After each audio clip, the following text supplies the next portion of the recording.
Hola, buenas tardes a todas y todos.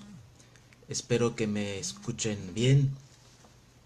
Eh, Voy a empezar mi intervención sobre el tema de hoy. El tema de hoy es un tema cuyo objetivo es reflexionar sobre las relaciones entre la violencia, la humanidad y la animalidad. Pero antes de empezar quisiera agradecer a Yoika y a las personas que me han eh, invitado. Eh, Principalmente a Jesús y a Arturo. Voy a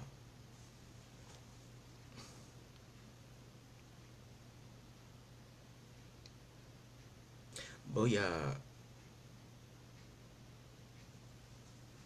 intentar explicar un problema muy complejo, eh, el problema de saber de dónde viene la violencia de la humanidad hacia la animalidad. Para ello utilizaré el vocabulario que proviene de la reflexión sobre la animalidad, que es un vocabulario actual, y mi reflexión se apoya sobre tres grandes fuentes del pensamiento contemporáneo. La primera fuente es la filosofía animal, la segunda fuente es la ética animal y la última, pero quizás sorprendente fuente es el psicoanálisis. Hablar de la humanidad, de la animalidad y de la violencia es hablar de lo que se llama en la ética el antiespecismo. Es decir, es hablar de los orígenes de nuestra historia que ha inventado lo que se llama política hasta hoy y también el derecho hasta hoy también. Desde el principio, política y derecho están en relación con el especismo. El especismo es una forma de humanismo político y por humanismo político entiendo el hecho de que los humanos, es decir, nosotros, estamos convencidos que tenemos el privilegio de poder tener relaciones políticas entre nosotros y que somos los únicos vivientes en poder tener esas relaciones políticas. Eso es lo que se llama humanismo político y tenemos que saber de dónde viene ese humanismo político para poder deconstruirlo, porque en realidad ese humanismo político como privilegio del hombre es muy injusto y no corresponde a la realidad y puede producir una gran violencia. Lo que quiero decir en esa introducción es que vivimos desde siempre en un mundo especista, es decir, antropocéntrico, en el cual solo cuentan los intereses del hombre y es muy difícil, perdón, de construir ese especismo o ese antropocentrismo. Y sin embargo, es lo que tenemos que hacer para poco a poco salir de esa violencia producida por la humanidad y su dificultad en reconocer un valor a la animalidad desde siempre. Estamos todos, todas, culturalmente acostumbrados al antropocentrismo y uno de los problemas importantes al que tenemos que enfrentarnos es luchar contra las costumbres culturales que nos impiden, o más bien dicho, que nos prohíben ver lo que para mí es una evidencia, y es una evidencia cada vez más, lo que las costumbres culturales que nos impiden ver esa violencia permanente de la humanidad hacia la animalidad. Y la pregunta que hay que hacer es: ¿de dónde viene esa violencia? Eh, pues yo pienso que esa violencia tiene tres fuentes. No voy a poder desarrollarlas todas, pero voy a resumir esas tres fuentes para entender la complejidad del problema. Es una primera fuente de esa violencia es lo que el psicoanalista Sigmund Freud llama la comida totémica. Hablaré de ese problema inmenso que corresponde a una historia particular de la humanidad, el principio probablemente de la historia de la humanidad.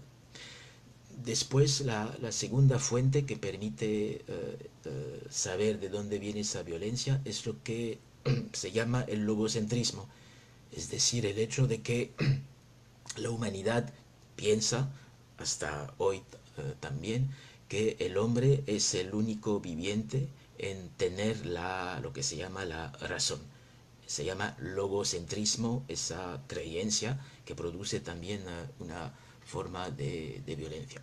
Y la tercera fuente es lo que se llama el carnofalogocentrismo, es decir, que en nuestras sociedades ese privilegio reconocido a la razón humana se acompaña de otros dos privilegios que son lo que se llama la dominación masculina, que existió siempre y sigue existiendo en todas las sociedades, y el otro elemento de ese problema es la relación con la animalidad. Es por eso que se llama eso el carnofalogocentrismo. Bueno, son fuentes complejas, no voy a poder desarrollarlas todas, pero es necesario saber que disponemos de un gran conocimiento para entender esa violencia de la que hay que buscar las causas culturales profundas. En, en esta conferencia, voy a intentar deconstruir la idea de humanidad y de humanismo político. Y estoy consciente que es muy peligroso lo que voy a hacer, pero no hay otra solución, creo, para entender las relaciones violentas que existen entre humanidad y animalidad. Soy, repito, muy consciente de este peligro, pero me gusta correr un tal riesgo con el fin de inventar un punto de vista nuevo sobre la animalidad. Y lo que me alegra mucho es que el padre del psicoanálisis, Freud, también intentó deconstruir esa idea de humanismo y su deriva, que es el antropocentrismo.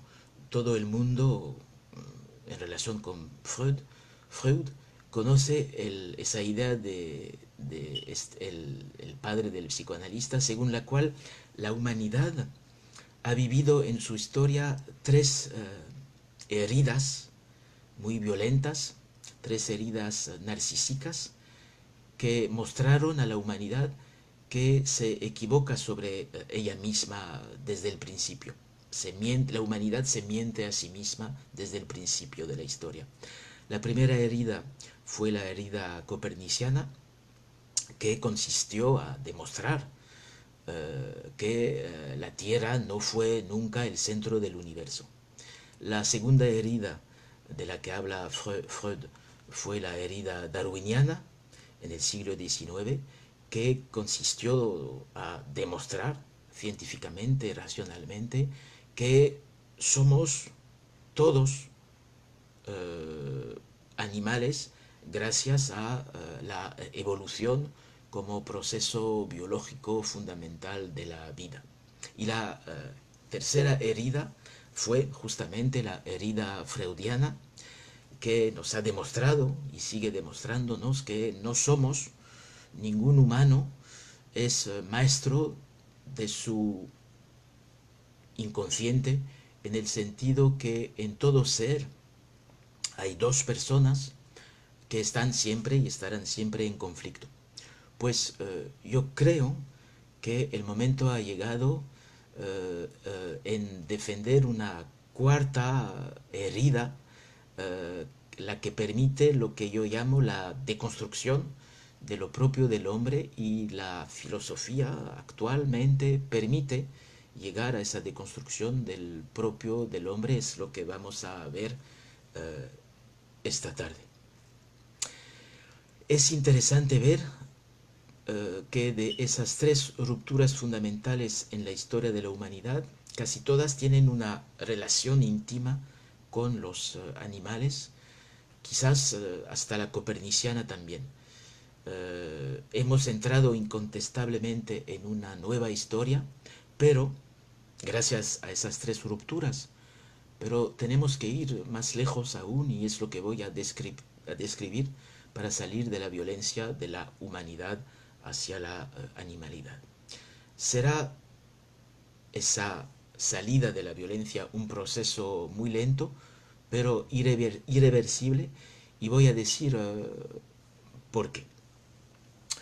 Pues me gustaría empezar para reflexionar sobre este inmenso problema de la relación entre humanidad y animalidad,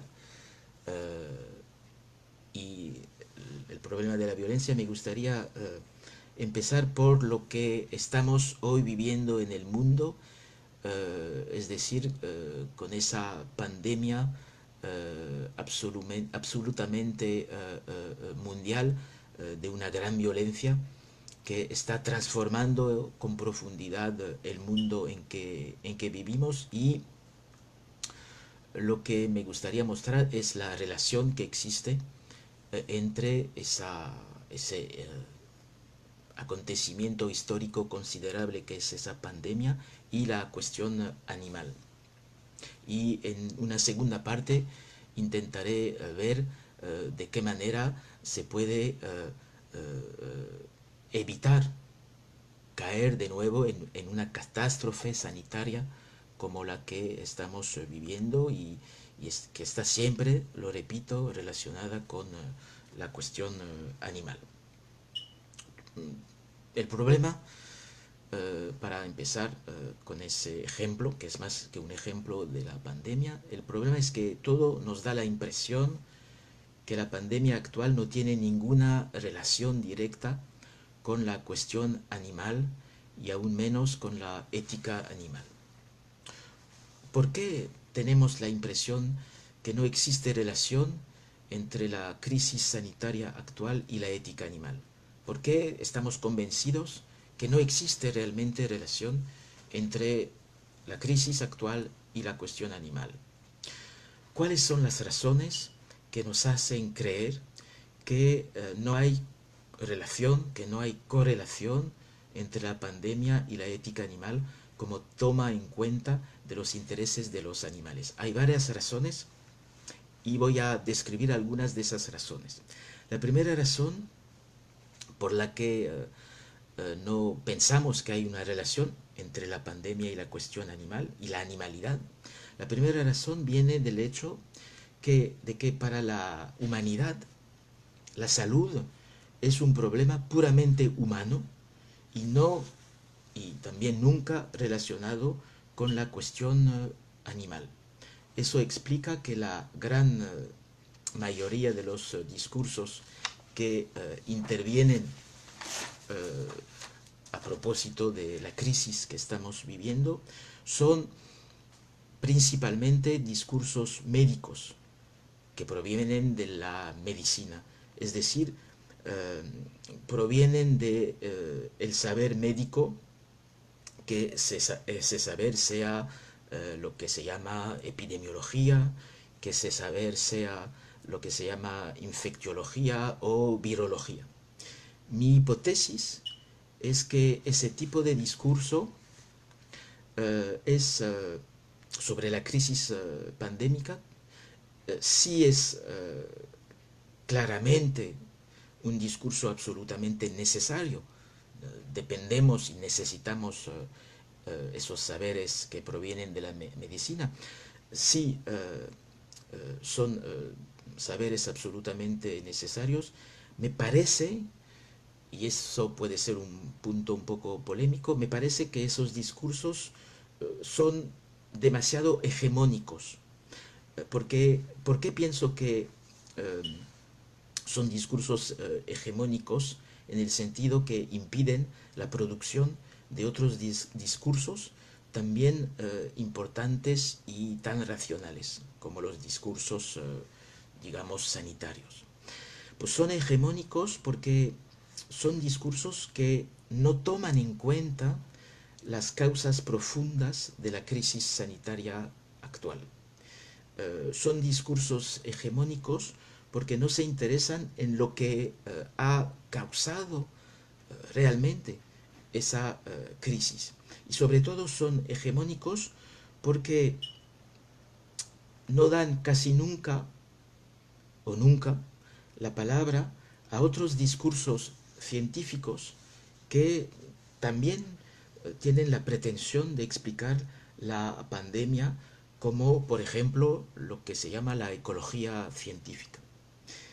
Eso es la primera razón que conduce a no tomar en cuenta la cuestión animal cuando se habla de la crisis actual.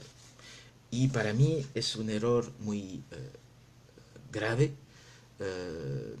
introducir solamente la ciencia médica en esa crisis, porque eso conduce a hacer que muchos conocimientos explicativos no sean conocidos ni difundidos en el espacio público. Hay otra razón que explica por qué es tan difícil relacionar la pandemia actual y la cuestión animal.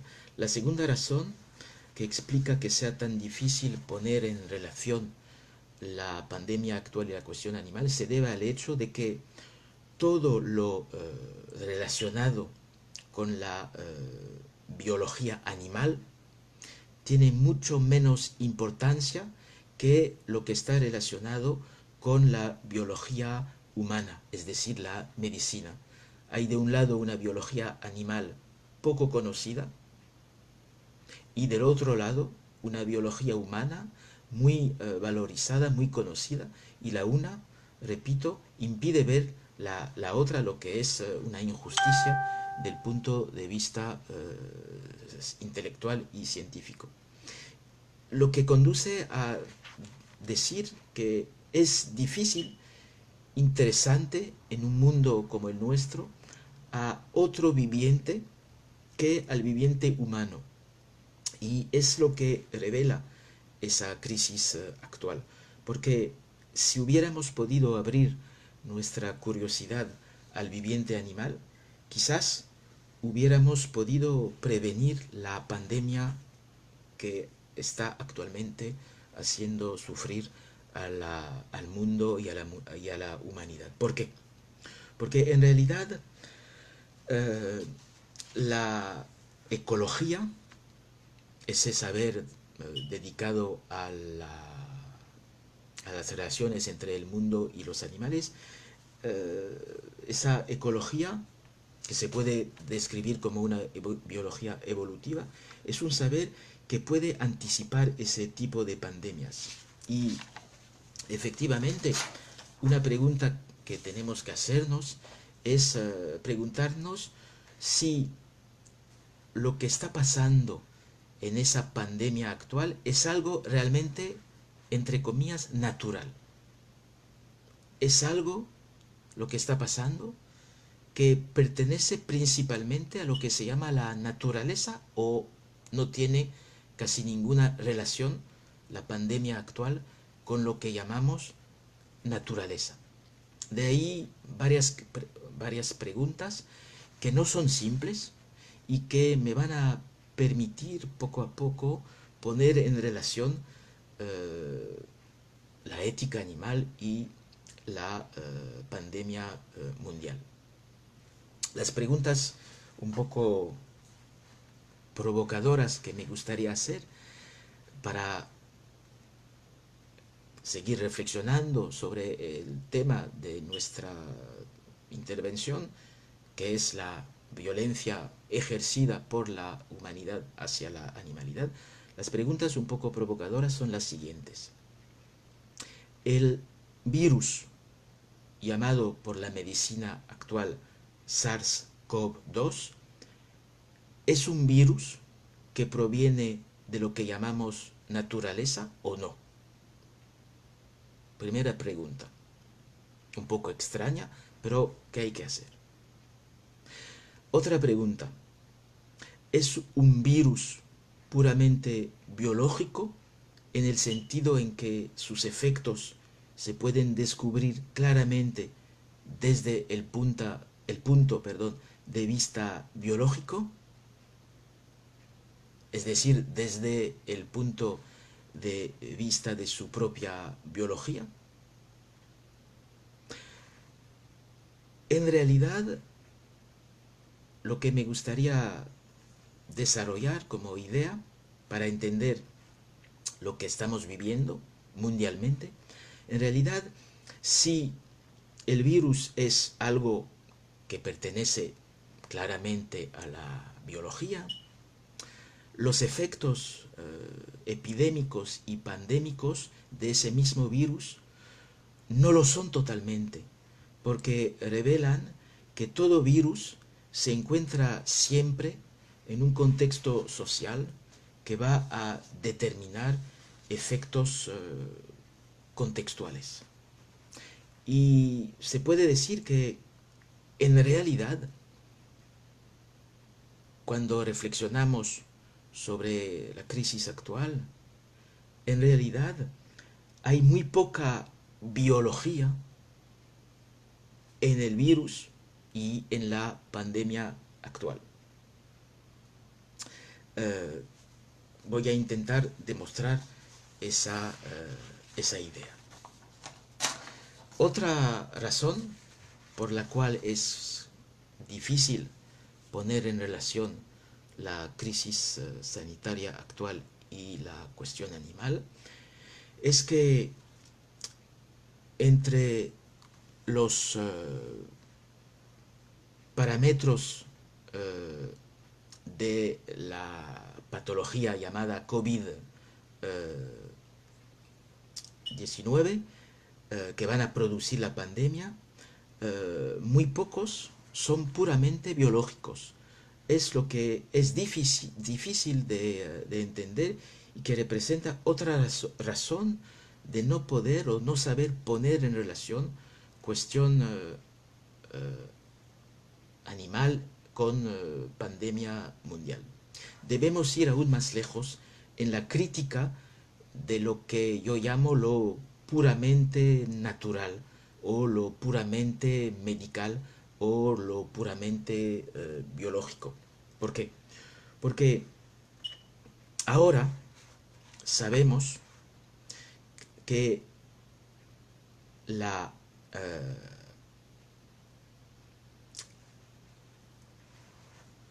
crisis actual sanitaria, si tiene una dimensión natural, pues no se puede resumir a esta dimensión natural.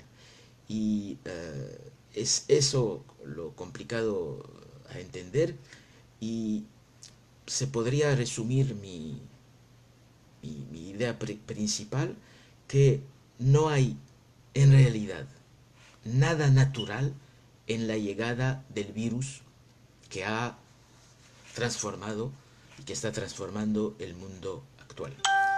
Si no hay nada natural en la llegada del virus, eso quiere decir que algo muy importante está en relación con lo que yo llamo ética animal. Y lo importante para poco a poco poder definir lo que es la ética animal es que para que un virus presente en un animal se vuelva peligroso para el hombre, mientras que no es peligroso para él mismo, que un virus se vuelva peligroso para el hombre, es necesario de reflexionar sobre una causa que ha conducido a ese resultado que no tiene nada natural en realidad. Esa transformación de un virus no patológico a un virus patológico. ¿En qué sentido se puede hablar y se puede identificar ese evento que ha producido esa transformación, repito, de un elemento biológico llamado virus no patológico a un virus patológico? En el sentido de que lo que ha pasado probablemente es que una acción violenta se ha ejercido en el mundo animal. Sin esa acción violenta de origen humana, el virus que está en un animal no puede pasar de un estado natural a un estado no natural que se puede descubrir y identificar, lo repito, como patológico para el hombre. Dicho de otra manera, la ética animal se interesa a lo que el hombre va a transformar con su violencia hasta perturbar un proceso casi natural. La ética animal quiere entender esa transformación violenta de la vida y de la biología animal, transformación que se expresa, por ejemplo, a través del sistema inmunitario del animal víctima de esa acción violenta de origen puramente humano. Hay que tomar, para ser más claro, un ejemplo observado desde un punto de vista no humano que nos permita aproximarnos al punto de vista de la ética animal que corresponde al punto de vista del animal. Y ese ejemplo relacionado con la pandemia es el ejemplo del murciélago. ¿Qué es un murciélago en realidad? Creo que eso es la pregunta que tenemos que hacernos para entender lo que está pasando de la manera la más objetiva posible y quizás la más racional. ¿Qué es un murciélago en realidad? ¿Qué es adoptar el punto de vista del murciélago sobre esa crisis sanitaria? Es como si el murciélago nos permitiera ver elementos que nosotros humanos no podemos ver con distancia, con objetividad. ¿Qué es un murciélago en realidad? Un murciélago es un animal salvaje con una identidad biológica particular. Es decir, que es un animal con, más que todos los otros, con muchos virus en su organismo y que tienen una función biológica muy fundamental desde el punto de vista de ese animal. Lo que conduce a decir que hay algo nuevo que ha llegado y que es el objeto de la ética animal considerada como la toma en cuenta de los intereses biológicos de los animales. ¿Cuál es ese evento que ha provocado en realidad la pandemia actual? ¿Cuál es ese evento que no es en nada natural? Lo repito, en realidad.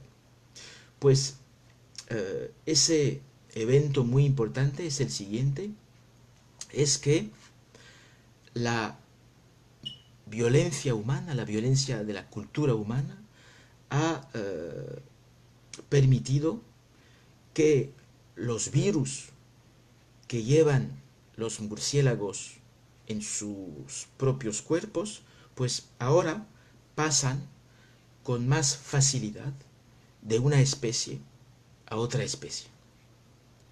Eso es un acontecimiento totalmente nuevo en el mundo y en la vida de ese animal particular.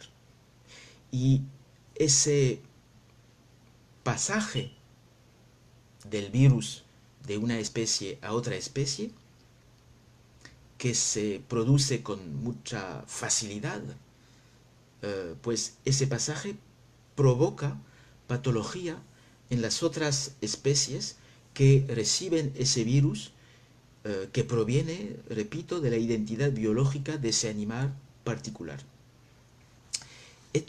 Todos esos elementos un poco contraintuitivos, pero científicamente incuestionables, nos permiten ver poco a poco la importancia de tomar en cuenta la ética, en la ética animal, la identidad biológica propia de cada vida animal, lo que se podría también llamar desde la ética animal que yo quiero defender, lo que se podría llamar la subjetividad biológica del animal. ¿Cuáles serían las consecuencias de esa toma en cuenta de la subjetividad biológica propia del animal, de esa subjetividad sí, biológica del murciélago, por ejemplo? Pues esa toma en cuenta tiene varias consecuencias. La primera es la necesidad de tomar en cuenta realmente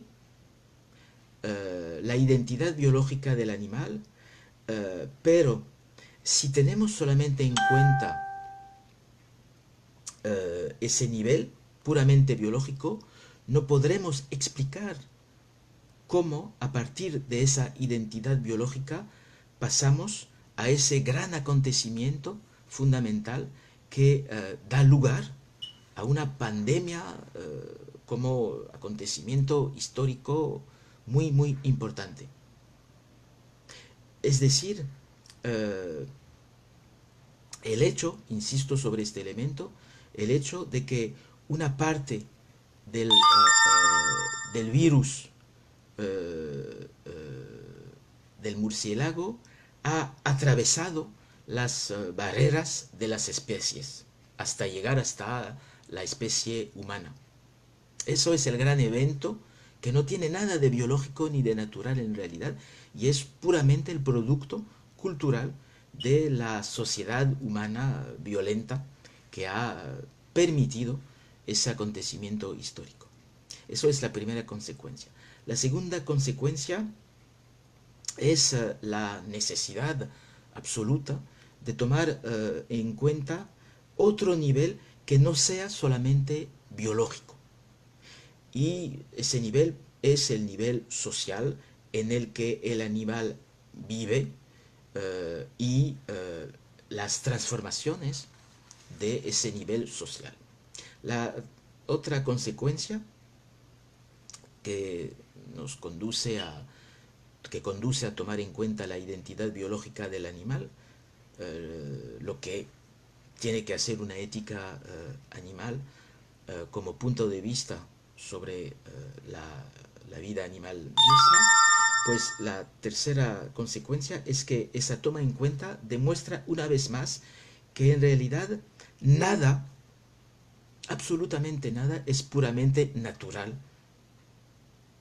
en el sentido que son siempre causas de tipo social, de tipo económico, de tipo político, de tipo cultural, que explican el hecho llamado pasaje del virus de una especie a otra especie.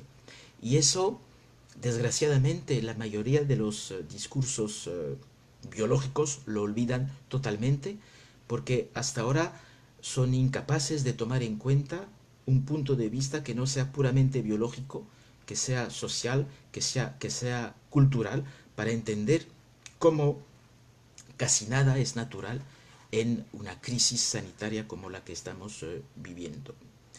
¿Cuáles son esas acciones culturales que provienen directamente de la cultura humana, que provienen directamente del antropocentrismo y que explican la transformación del virus mismo? Es como si esas causas culturales profundas hubieran transformado ese elemento biológico complejo que es un virus, y transformándolo, pues ese virus eh, tiene un poder que no tenía antes, y el poder de enfermar a la humanidad. Pues la ética animal es una investigación sobre las relaciones entre lo propiamente biológico y lo propiamente cultural. Bueno, ahora conocemos más o menos esas causas sociales que han tenido esas consecuencias radicales sobre la vida de ese animal particular que es el murciélago y sus relaciones con los otros animales. Esas causas que no tienen nada de natural, que son totalmente culturales, que son económicas, que son políticas. Esas causas, perdón, las conocemos más o menos, pero hay que estudiarlas. Son la destrucción de las zonas naturales de ese animal, son la deforestación, son la agricultura intensiva y la ganadería, son el desarrollo urbano, son el comercio mundial, son el capitalismo, son la sociedad postindustrial, son la globalización y es también la principal causa que demuestra una vez más que en esa pandemia casi nada es natural y casi nada es biológico, aunque los discursos sean todos biológicos. La última causa profunda es la caída de la biodiversidad. Es un punto muy interesante que preocupa a la ética animal. Y la gran pregunta que tenemos que hacernos para realmente, no solamente entender la crisis actual, pero para hacer que no se reproduzcan otras crisis de esta violencia, lo que tenemos que hacer es realmente ser capaces de entender cómo esas causas complejas que provienen totalmente del antropocentrismo humano, cómo esas causas complejas transforman a la naturaleza misma de un individuo animal, y lo transforman con profundidad. Eso es algo que queda por pensar. Eh, para resumir un poco lo que he dicho, es importante insistir sobre lo siguiente. El gran evento en la actualidad, para entender, repito, las relaciones entre humanidad y animalidad y el problema fundamental de la violencia, el gran evento en la actualidad, desde el punto de vista de la ecología, es efectivamente la caída de la biodiversidad, es decir, claramente la desaparición, la destrucción de muchas especies animales. La destrucción de los lugares de vida de los animales conduce a que haya más encuentros entre las especies. Y eso, repito, no tiene absolutamente nada de natural, porque hay muchísimas causas culturales y económicas que han conducido a esta proximidad cada vez más grande entre especies salvajes y especies domesticadas y la especie humana. La destrucción de los ecosistemas naturales conduce al aumento de los contactos entre animales y humanos. Contactos caracterizados por relaciones violentas, hay que insistir sobre esa violencia, entre humanos y animales, y esas relaciones violentas producen algo que no se ha claramente citado y lo que demuestra desgraciadamente una vez más que vivimos aún en sociedades muy antropocéntricas y que el antropocentrismo ha contaminado absolutamente todos los sectores de nuestro mundo, desde la medicina hasta la cultura, por ejemplo. Eh, Insisto, de lo que no se ha hablado en esta crisis pandémica es del sufrimiento animal, de este animal particular que es el murciélago. No he oído nadie hablar del sufrimiento del murciélago. Y paradójicamente es porque ha habido ese sufrimiento que la biología misma de ese animal se ha transformado hasta conducir a contaminar otras especies que han contaminado a los humanos. Y eso, el concepto de sufrimiento animal, es quizás el concepto clave de la ética animal, del que nadie habla.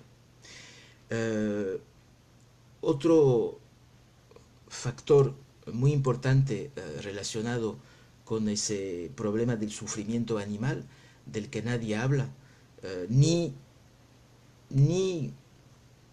una ciencia que debería hablar del sufrimiento animal, pienso a la ecología. La ecología no habla tampoco nunca de ese sufrimiento animal, y podría interesar mucho a la ecología, dado que es muy probable que a partir del momento en que hay sufrimiento animal, hay transformación del sistema inmunitario que conduce a el hecho de que el virus se transforma y contamina a otras especies en este contexto particular del que he hablado. Y efectivamente otro factor social de sufrimiento animal es ese elemento del que se ha hablado muy poco, porque tenemos muy pocos estudios científicos serios sobre esto, es el aumento considerable de la ganadería industrial o de lo que se llama la agricultura intensiva. Y una pregunta fundamental que se debe hacer desde la ética animal es qué relación existe entre la ganadería y la pandemia actual. Los animales domésticos, los animales de la ganadería, piensan los especialistas, tendrían una función de incubadores evolutivos. ¿Qué quiere decir esto desde el punto de vista animal, desde el punto de vista de la ética animal? Eso quiere decir que la explotación por la ganadería industrial hace que esos animales van a tener muy poca resistencia a agentes patógenos que van a infectarlos como infectan a los humanos. Y una hipótesis interesante que tenemos que hacernos es preguntarnos si ese virus, ese coronavirus, se ha servido de esos animales explotados para llegar al hombre. Bueno, la idea es la siguiente, y es por eso que he empezado por hablar de lo que es más que un ejemplo de esa pandemia. Esa pandemia, desde un punto de vista no antropocéntrico, demuestra el antropocentrismo profundo en el que vivimos. Yo estoy convencido de que si no viviéramos en sociedades antropocéntricas, no hubiera pandemias en realidad. Y la otra parte de mi reflexión de esta tarde con ustedes es pues intentar salir de esa visión antropocéntrica, de esa visión especista que conduce a las catástrofes que estamos viviendo. Porque el fondo del problema, ¿cuál es? El fondo del problema es que la política, en el sentido profundo de la palabra, está relacionada con el especismo. La política y tanto como el derecho son especistas en profundidad, puesto que han hecho la política y el derecho contemporáneos, a pesar de algunas excepciones, pero en general es así como funcionan la política y el derecho. La política como el derecho han hecho del hombre el fin de la idea de derecho y el producto final del humanismo jurídico en el que vivimos. Desde la invención del derecho por la cultura griega, por ejemplo, y romana, desde la invención del concepto mismo de derecho.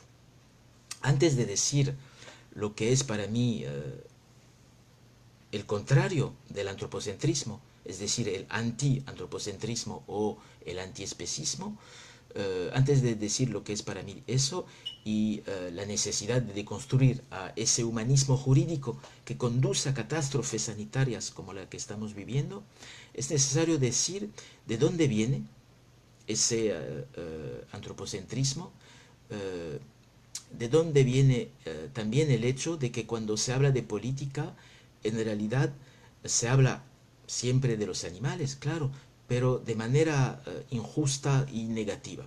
Dicho de otra manera, el especismo se puede también describir y analizar como antropomorfismo, como antropocentrismo, pero se debe también analizar en su origen histórico para ver lo que podría ser una política antiespecista, es decir, un derecho animal de tipo político y qué conceptos nuevos nos ayudarían a desarrollarlos, es decir, a desarrollar esa política no antropocéntrica en el interés de la humanidad para evitar otras catástrofes sanitarias, porque si no hacemos nada, perdón, se van a reproducir otras pandemias, como ya han acontecido muchas en el siglo XX. Pues la idea es qué conceptos nos ayudarían a desarrollar esa nueva visión no antropocéntrica de la sociedad, de la vida y de la animalidad. Dicho de otra manera, ¿quién es el pensador que ha inventado esa idea de que la política está totalmente al servicio del hombre y no puede tomar en cuenta otros intereses que los intereses humanos? Pues el pensador que es responsable de esta relación entre política y especismo es el pensador griego Aristóteles. Son las ideas de Aristóteles las que alimentan aún, desgraciadamente, nuestra relación política y jurídica con los animales. Es lo que voy a intentar mostrar rápidamente hoy. Ahora, ¿por qué es tan importante Aristóteles? Porque Aristóteles no es solamente un filósofo. Aristóteles es un zoólogo, es filósofo, claro, porque su pensamiento es moral y político, pero es también zoólogo porque ha estudiado con profundidad la biología animal como muy pocos filósofos lo han hecho. No sé si conocen ustedes estas palabras de Darwin a propósito de Aristóteles. Dice Darwin cito, Linné y Cuvier, que fueron dos grandes biólogos, Linné y Cuvier han sido mis dos dioses, pero son solamente alumnos en relación con el viejo Aristóteles. Fin de cita.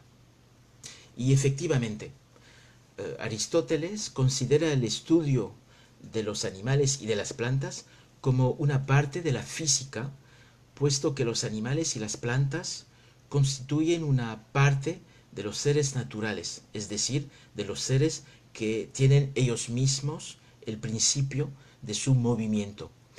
Esta parte de los seres naturales corresponden, para Aristóteles, a los seres que tienen una alma como se ve al principio del libro de Aristóteles de Ánima, puesto que esta alma hace el principio primero de la vida de los animales, de lo que Aristóteles llama en griego los zoa. La palabra zoa puede ser traducida por la palabra vivientes, y la palabra griega zoon, generalmente traducida por nuestra palabra animal, significa también viviente, como nuestra palabra latina animal, que describe el hecho de tener una alma. ¿Qué quiere decir ser un animal? Es decir, tener una alma para Aristóteles. Pues para Aristóteles eso quiere decir tres cosas. Quiere decir que un animal es un ser viviente que depende de la nutrición y del crecimiento. Elemento, nutrición y crecimiento compartidos con las plantas. Pero hay otros elementos que hacen del animal un animal diferente de una planta. El segundo elemento es lo que Aristóteles llama la sensación y la locomoción. El alma, en un sentido, claro, no religioso de la palabra, el alma en Aristóteles es la forma de un cuerpo natural que, como dice Aristóteles, tiene en sí mismo el principio de movimiento y de parada. Y el tercer elemento que hace que un animal es un ser complejo para Aristóteles es el pensamiento. Hablaré, si me queda tiempo, del pensamiento animal en Aristóteles, porque por el momento quiero hablar del problema de la locomoción, y tiene una relación con lo que hemos dicho antes a propósito de la pandemia y de la vida de ese animal que ha causado sin quererlo la pandemia, el murciélago. Es importante hablar del problema de la locomoción, o más bien dicho, de la automotricidad de los animales, porque me parece un problema interesante en el pensamiento de Aristóteles. Aristóteles puede dar la impresión de decir cosas contradictorias. Efectivamente dice las dos cosas siguientes que pueden dar la impresión de oponerse. Dice, primero, de manera general, el animal se mueve naturalmente él mismo. Pero dice también, todo lo que se mueve tiene que ser movido por una cosa. Y las cosas que se mueven por sí mismas están movidas por una cosa. Y por fin, a propósito directamente de los animales, Aristóteles añade lo siguiente, y es interesante para entender qué definición del animal es la nuestra aún, a pesar de que Aristóteles habló ya desde hace como 25 siglos. Dice Aristóteles que, a propósito del animal y del movimiento, dice, la causa no proviene de él mismo, del animal, porque en todo animal tienen lugar movimientos que no se producen del hecho de los animales. Así que, fin de cita, así que la automotricidad en los animales es siempre relativa, como si los animales fueran incapaces de moverse según un principio propio, es decir, de moverse según una voluntad o una autonomía. Pues hoy en día sabemos, gracias a la etología contemporánea, que este principio que está al origen del especismo es un error importante, y ese conocimiento etológico puede y debe ser un principio fundamental de una política antiespecista y de un derecho animal de tipo político. Dicho de otra manera, el discurso que el antiespecismo político podría defender con argumentos etológicos es reconocer que en cuanto al movimiento del animal, de todo animal, hay una voluntad propia, y toda política que no respecte, perdón, esa voluntad, toda política que no respecte esa autonomía es violencia contra los animales.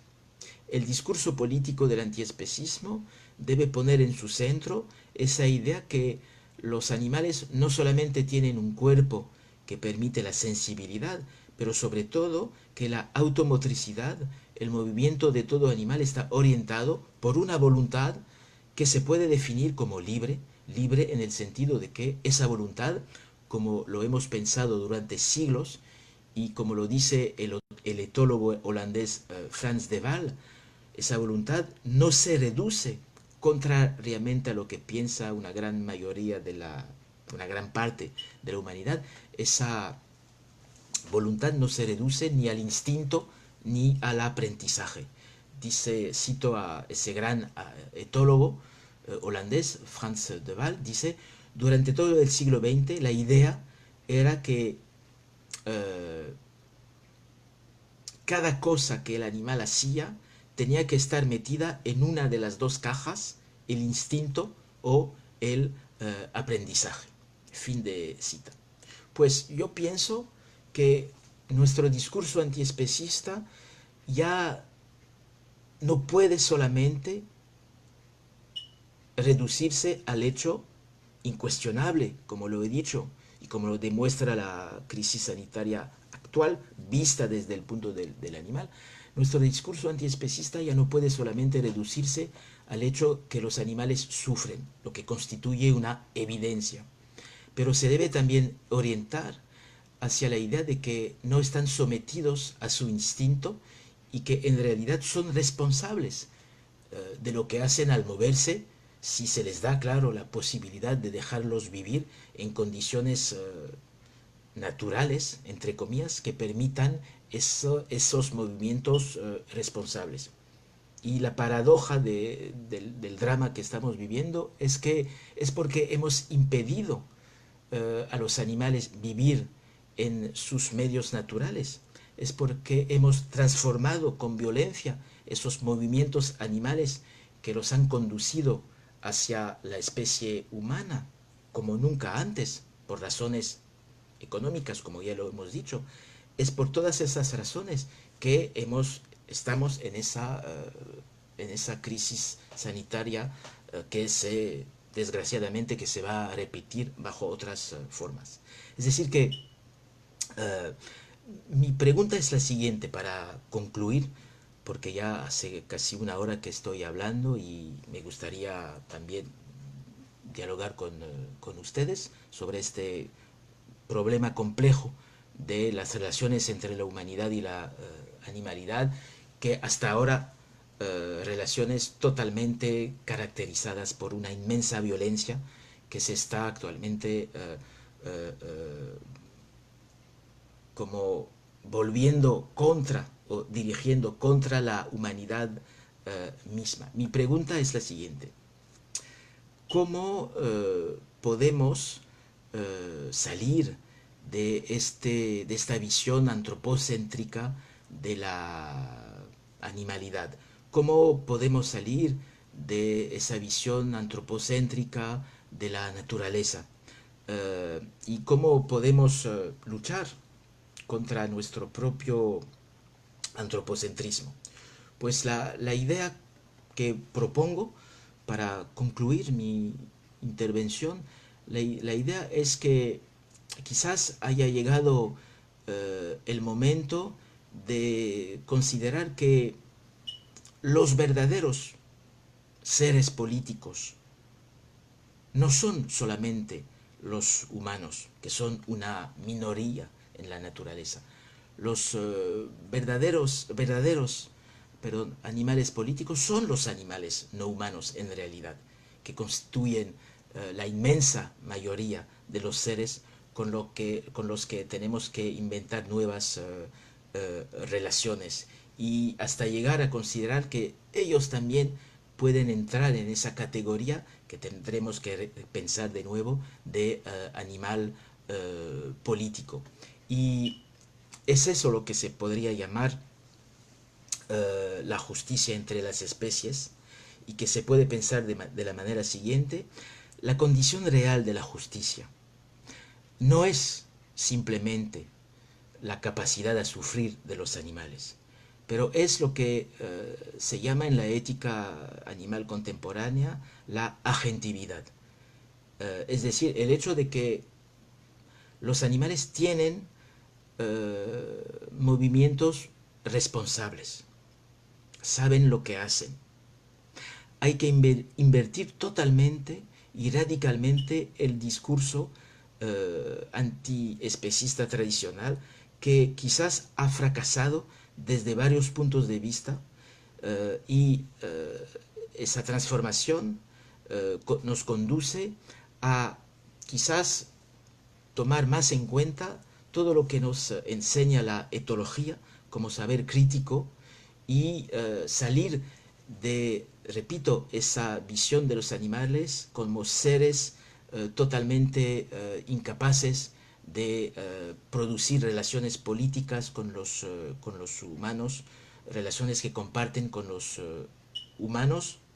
La idea política nueva para ir hacia la justicia y salir de esa violencia es que en realidad compartimos muchísimas formas de agentividad como con los animales, y esas múltiples formas de agentividad, de inteligencia social, puede crear una comunidad moral y una inteligencia social y política compartida, que un discurso antiespecista nuevo que yo reivindico, tiene que desarrollar a partir de hoy para, repito, no caer en esas crisis que hacen que las víctimas no solamente son los animales, pero son también los humanos. Y eso podría dirigirnos a la idea de un nuevo derecho, un derecho animal que pueda realmente transformarse en derecho político a nivel internacional, para reconocer derechos políticos a todos los animales como seres que disponen de esa agentividad social y política que sería protegida por un nuevo derecho de tipo político. Creo que ya hace una hora me, me paro aquí y creo que si tienen preguntas podré intentar responder durante los minutos que nos quedan. Eh, Me dicen que por el momento creo que no hay preguntas, hay solamente intervenciones. Eh, bueno, no sé, no sé si lo que he dicho es claro, pero creo que eh, mi, mi mensaje no era criticar la necesidad de recurrir a los discursos que provienen de las ciencias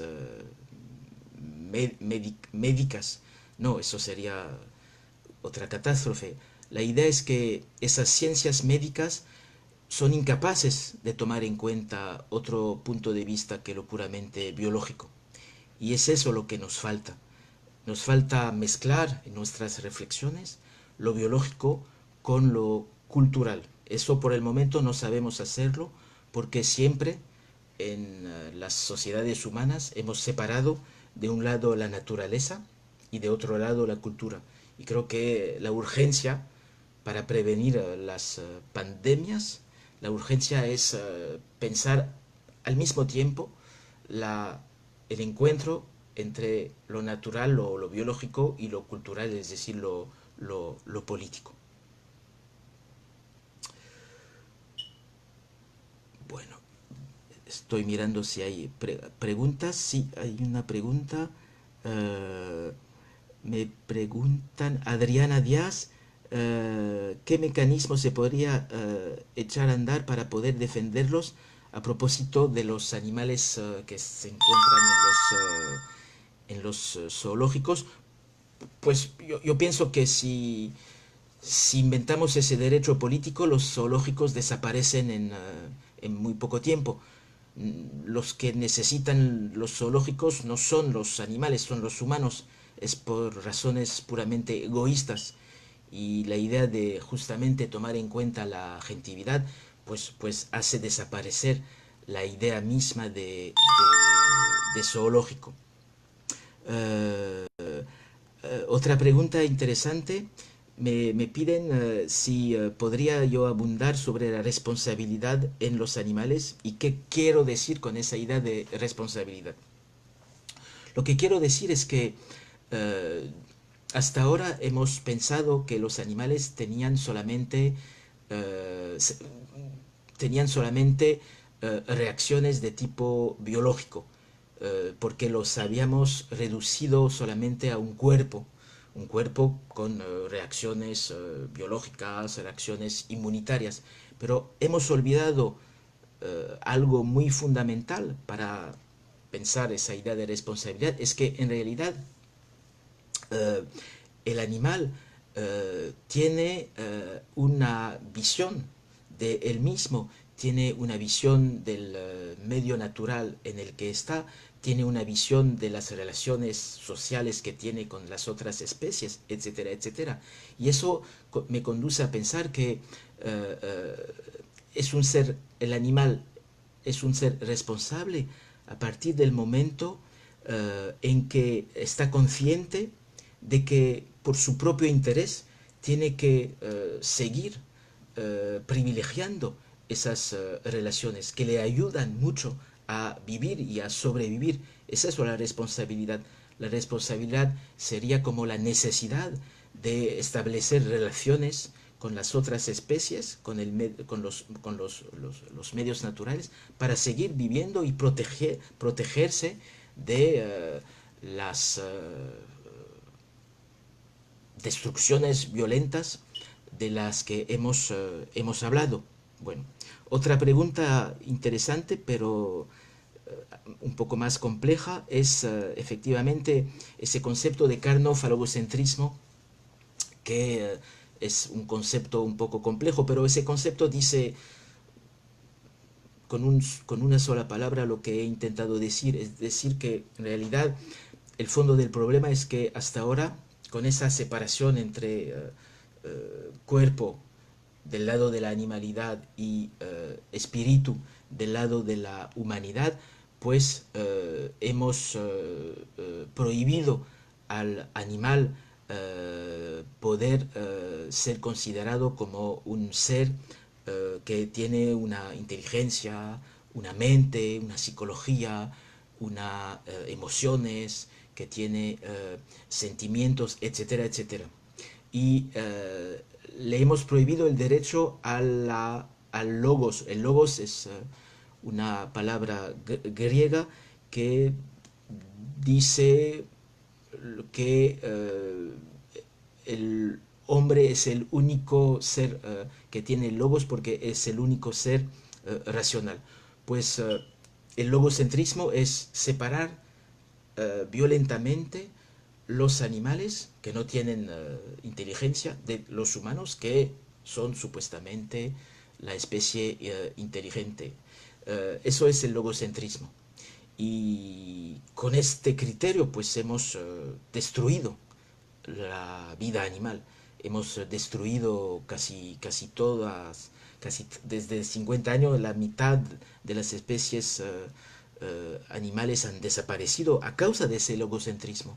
A partir del momento en que si consideras que un animal no tiene mente, no tiene psicología, no tiene sentimientos, pues te das violentamente el derecho de destruirlo y de destruir el medio en el que vive. Eso es el logocentrismo. El falogocentrismo es una idea un poco más profunda que consiste en decir, perdón, que en realidad ese privilegio del hombre como ser racional es también un privilegio que el hombre de sexo masculino va a ejercer sobre la mujer, considerando que la mujer como un animal es un ser que se puede reducir a un cuerpo, que no es un ser racional, etcétera, etcétera. Eso es otra dimensión del problema del que hablo, porque se puede considerar que el antropocentrismo está totalmente relacionado con sociedades donde existe la dominación masculina, es decir, en sociedades donde hasta ahora son siempre los hombres que tienen el poder de todo tipo, el poder político, el poder económico, el poder cultural, etcétera, etcétera. Y eso sería, tiene muchas consecuencias sobre la relación que la humanidad tiene también con la naturaleza, porque como, como la historia ha mostrado que los seres humanos de sexo masculino han explotado a las mujeres, pues siguen explotando a la naturaleza. Y eso sería el falogocentrismo. Y el carno, la, la, esa palabra, ese concepto, es decir, que en realidad el hombre de sexo masculino que domina al animal y que domina a la mujer, y eso es la historia, no hay otra historia desgraciadamente, pues es un hombre que va también a servirse del sacrificio del animal para, ¿cómo decir?, para defender su propio poder, para mostrar que el poder absoluto consiste en dominar al animal, dominar a la mujer culturalmente y también dominar a la vida animal, matándola, sacrificándola, explotándola, y es lo que hemos vivido con esa pandemia en realidad, porque esos pobres animales que han contaminado a los humanos, pues eran totalmente explotados. Y a partir de esa idea de explotación, pues se puede ir hacia una visión que permite demostrar definitivamente que hay una necesidad ética de salir de ese antropocentrismo que mata a todas las formas de vida y que está matando hasta la forma de vida humana. Bueno, hay otras preguntas. Sí, hay otra pregunta. Leo la pregunta de Josué Ábalos. Yo quiero preguntar, ante la falta de lenguaje con el cual se puedan autogestionar legalmente las especies animales, ¿qué criterios consideras que se podrían estipular para determinar qué derechos, qué derechos les corresponden a animales como las abejas o las mascotas, a diferencia de roedores o insectos que durante distintas épocas hemos exterminado regularmente como plagas? La pregunta es muy compleja y muy larga. No sé si... Pero la idea es esa. La idea es que eh, es urgente interrogarnos sobre nuestro poder en relación con la vida animal. Porque si no nos interrogamos, pues vamos a destruir el planeta y vamos a producir otras patologías, otras catástrofes que poco a poco pueden acabar con toda vida sobre esta tierra. Eh, bueno, yo pienso que podemos aquí parar esta charla. Eh,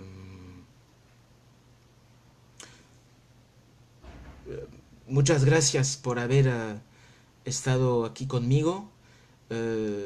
Espero que os haya interesado lo que he intentado explicar. Espero que os, nos permita ver de otra manera lo que estamos viviendo y no solamente desde un punto de vista puramente humano, porque si no somos capaces de salir de ese punto de vista puramente humano, pues no vamos a poder mejorarnos y mejorar la vida en nuestra tierra. Y creo que pues podemos acabar con esa utopía. Muchísimas gracias y hasta muy pronto, espero. Abrazos desde Francia.